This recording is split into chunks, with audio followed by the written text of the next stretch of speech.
I am live. Hey, everybody. I like to be on time or early. Wasn't so worried about the tech giving me grief today. So hopefully everybody can see me okay. It looks like a little foggy up here, but you don't need to see me. We're talking food and deliciousness. So today I am going to make a little bit of a um, stuffed pasta. I have a set stuffed, we would call them ravioli in Canada, but I can't remember what it's called. Now I've forgotten the name. Shoot. Anyways, these lovely little stuffed pastas. I got them. I found this really cool place called Morena Pasta Fresca in Ventimiglia and in the market. And I went to the market and they had so many amazing pastas to choose from. And I wanted to have something delightful. And they had meat pastas and cheese, and they had a rabbit-filled one, but we just had rabbit for lunch, so we decided not to do that. So my friend Louise and her sister Laura and I chose the mushroom one. Oh my God, so good. So today what I'm going to do is I'm going to make a fresh tomato sauce to go with the pasta, toss it with some cheese, and we're going to talk a little bit about Valentine's Day. I look really kind of funny. Anyways, doing the best I can. Remember, the tiniest kitchen on the planet, and here I am trying to cook and do some fancy things. So I have a little induction burner here. You're just going to have to trust me. Here's my frying pan. And remember, these are only quick classes, right? These are going to be, all these classes will be 20 to 30 minutes. I'm going to talk to you a little bit about cooking. If you have questions, you can always follow up with me and say, hey, you know, I caught your class and I was wondering how you did that or what that was or whatever. So I will go over this stuff and be, you know, fairly concise, but we'll take it as it goes. So in the frying pan, I'm warming the frying pan up on medium-high heat. I put in probably 2 tablespoons of olive oil. I don't think we've had a talk. Oh, we might have had a little bit of a talk about olive oil when I did the pesto pasta, but I think that we can talk a little bit more about it at a later date. I got a tripod here, just fixing the picture. We can talk a little more about olive oil at a later date, but just suffice to say that I'm always going to tell you, please use a good quality olive oil. And one of the ways you're going to know your olive oil is good quality is because it's fresh. If it has a date, you can see when it's been produced, not the best before. Best before, not rotten after, whatever. It's a vague guideline that won't poison you. I'm talking about a production date. And ideally, if you're going to have a good olive oil, it should have been produced within the last 6 months. So I've got the olive oil heating up. I'm going to add chopped onions. I chopped onions. This is just half a white onion. So this is a yellow one, but it's like half of that. And 1 clove of garlic, all finely chopped up. Put that in my pan. Scrape all these delicious good bits in. Maybe next time I will do a little rearranging. I'll put the microwave there and put the induction burner here. Oh, that would work great. Sorry, I didn't think of that for today. But, and create like a big, it's just like a linear kitchen cooking area. I think that would be excellent. So that's what I'll do for next time. All right, I've got my onions and garlic, and I'm sauteing them. I really don't want the temperature super high because I don't want to brown them. And at the moment, it was heading towards brown. So just turn that temperature down a little bit. I think on a scale of 1 to 9 are my options. I now have it on a 4. The onions, and they don't take long. You just want to sort of get them started cooking. Now, delightful addition that I'm going to put in is called, I don't think you can see this. It's called pancetta affumicata. Pancetta affumicata, which means smoked pancetta. In France, these are called lardon fumé. Basically, it's bacon, but you know what? In Europe, they chop it up for us. Right? Key. If you are using bacon, like slices of bacon, you only need 2 or 3 slices of bacon. We're just going to give the sauce a little bit of body by adding the smoky meat part. And 2 or 3 slices of bacon. If you're using pancetta affumicata or lardon fumé, you need maybe a half a cup. So I'm doing this for me. but I'll have leftovers, right? So basically what I'm doing is I'm doing this pasta for two. So if you're making this for your partner, surprising them with something fabulous, just keep those numbers in mind. These will do really nicely, but you know, when you're cooking, and I always encourage you to try and be adaptive when you're doing it, not have everything written in stone. And so what's not written in stone here is half an onion, doesn't matter what size it is, you're going to give or take a little bit. 1 clove of garlic, you can put 2 in, don't put 3 or 4 because you're like, oh my God, I love garlic. Just go easy on the garlic. The pancetta or the bacon, you don't even have to put that in. I just put it in because it gives me a little oomph, a little bit of meat. If you have beef bacon, you can use beef bacon. I wouldn't use turkey bacon because that's just weird. I know, sorry, I had to say it. All right, so you can see I've sauteed and everything's going to cook in the sauce. So we don't have to worry about making sure the bacon's cooked now. And you don't want it to be crispy because then it's going to give a weird texture. The next thing I have are tomatoes. And I just diced up fresh tomatoes. I had 2. I don't know if you can tell, but you can. One of them was less ripe than the other one, right? So one of them was this funky, I call them Italian tomatoes because I don't know what they're called. They're not plum tomatoes, which is what in North America we call Italian tomatoes. They're kind of got funky shapes and bends and wiggles, so really cool. And then the other one's just a really nice, beautiful vine ripened tomato. So I'm going to put these into the sauce. And we're going to let the sauce mingle and saute a little bit. And we're going to talk about Valentine's Day. And I know, you're saying, Valentine's Day, that's an event created by the greeting card companies, right? Yeah, I know. Heard my dad say that more times than I can count. But here's my take on it. And it's a good one because I know a bit about relationships. You tell your partner you love them every day. You do nice things for them. You say, oh, I don't need an excuse to do something nice for them. And that's true. That's absolutely true. But where's the harm in having one day a year that's set aside to specifically focus on and celebrate love? There's nothing wrong with that, right? Yes, honey, I told you I loved you yesterday, and I'm going to tell you I love you tomorrow. But today, I want to celebrate our love because today is the day of love. And that's the way I look at Valentine's Day. And, you know, if it's the only day a year you do something for your partner, then it's better than nothing. If you do things for your partner all the time and it's just a little added bonus, that's okay too. But it's never a bad thing to celebrate love. I'm not saying you got to spend thousands of dollars on jewelry or go out to a Michelin star restaurant. You can make them pasta at home and it would be hugely appreciated. You don't have to spend money. It's not about money. It's about something little to show your partner how much they mean to you. And yes, you do it every day, but there's nothing wrong with taking a day and saying, this is a special day that I'm specifically setting out to say, I love you. You mean the world to me. All right, so I've got my tomatoes starting to break down a little bit. I'm going to put wine in them. You don't have to put wine in your sauce. If you don't want to put wine in your sauce, then by all means, sauce yourself a little, what's not the one I want to use? A little chicken stock. Sorry, I grabbed the wrong bottle of wine.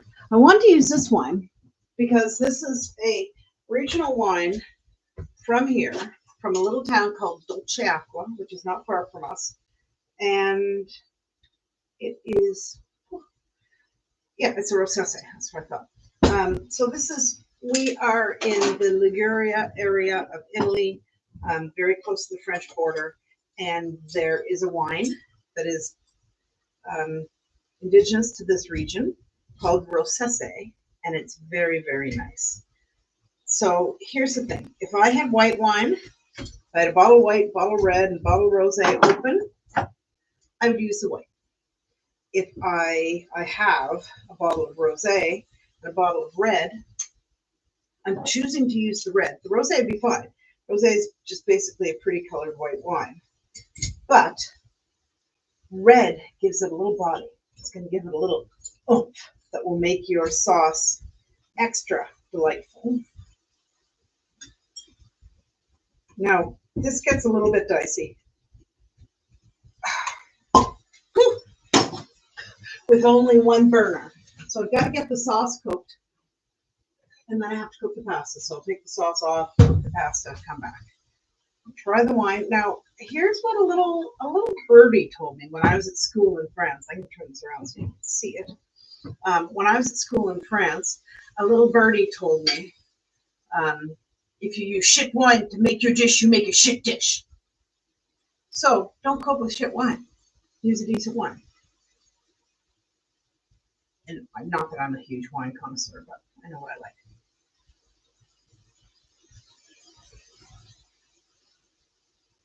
Yes, that is very nice. It has a very similar taste to one I had a little earlier. That's why I kind of made a funny face.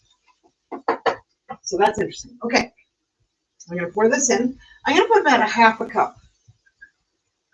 Part of the reason you put the wine in the pasta in the first place is because it helps to break down. When you're boiling the wine and the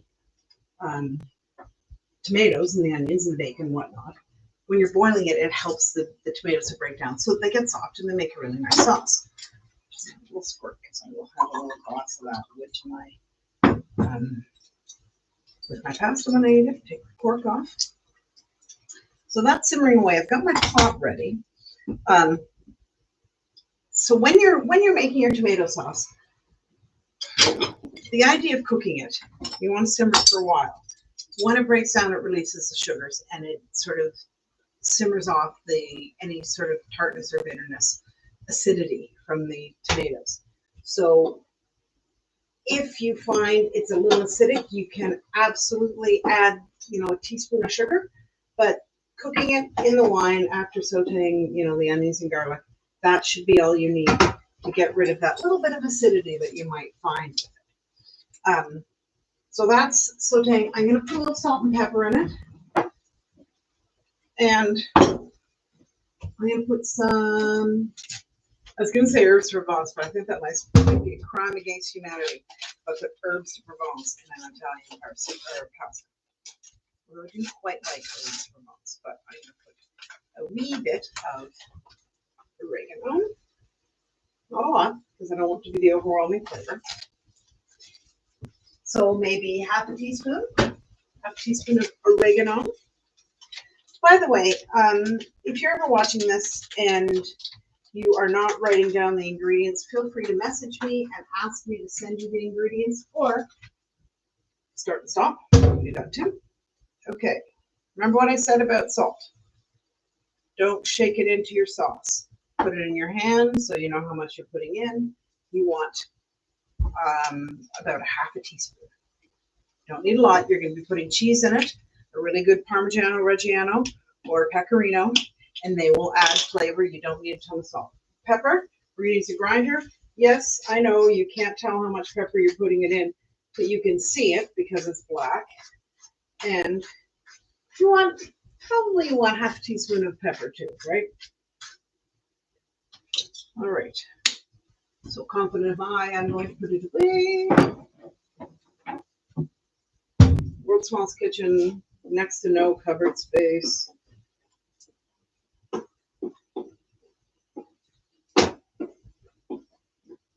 All right, how are we doing for time here? 15 minutes. Okay, here's what I'm going to do. I'm going to take the sauce off the burner, because I just have one burner. I'm going to put my pasta water on. One thing I will say about the induction burners is they are so fast. I'm going to salt the water. For those of you who didn't see the last show, when I say salt the water, I mean be generous with the salt, because most of it's going to rinse off and rinse away. So put a good tablespoon or two of salt. You're going to hear me say this over and over again, but it's a really valid reference. When I was at school, we used to watch the chefs put in salt in the dishes, and we'd be like, they've just ruined it. They put way too much salt in. But they never did. You'd be surprised how much salt your recipe can bear, and it's worth it to have the flavor. Put it in early so that it cooks, so that it gets flavor while it's cooking. So, let's see what this says. It says, oh, this says Pezzi. Yeah, see, I don't remember what the name of the pasta was, but it wasn't ravioli like we would have thought. And back in my days working at an Italian restaurant or two, we would have called this agnolotti. It's a half moon. Sometimes they're called mezzalunas, but either way. And we bought 500 grams for 3 girls, and we said we don't have big appetites. We could have easily gotten away with 200 grams. So this is how much we have left. I'll cook this all. It will go into the sauce, and then I'll have leftovers for tomorrow. So I'll be eating this for a couple of days. Yay! Which is fine.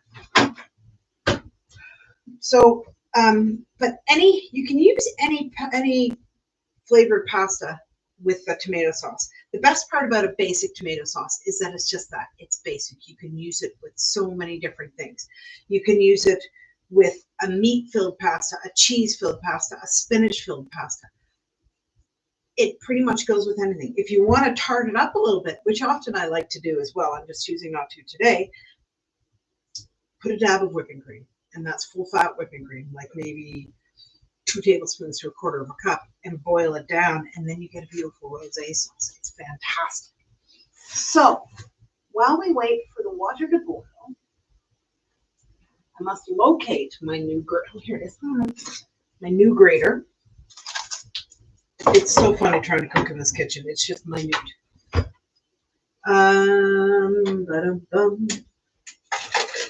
Let's eat. That's my Parmesan. Nope, that's pecorino. And pecorino would be quite nice. But I'm going with the basic full-on Parmigiano Reggiano. Started with the cheese crumbles. Me and the cheese, I tell you what. I went in and I said, I just want a little bit. I want, 100 grams. And he goes, okay. And he cuts me off a huge wedge. Oh, it's so good. I said, yeah, I don't want that much. And he said, okay, I'll cut you off a little piece. He said, how about this? I'll cut this piece off. It'll be 8 euros. I'm like, fine. Started out wanting 260. Now I'm at 8 euros. He puts it on the scale and it's like 10 euros. And I'm like, oh, great. So that just happens to me. I will tell you, I'm going to put this on Facebook, but I'll tell you now because it's a very funny story about my friend Melody and I at the cheese place in the market, and it's so good. In the market in France, Melody and I went to the market, lively unaware. I ordered my favorite cheese, which is a brebis au piment.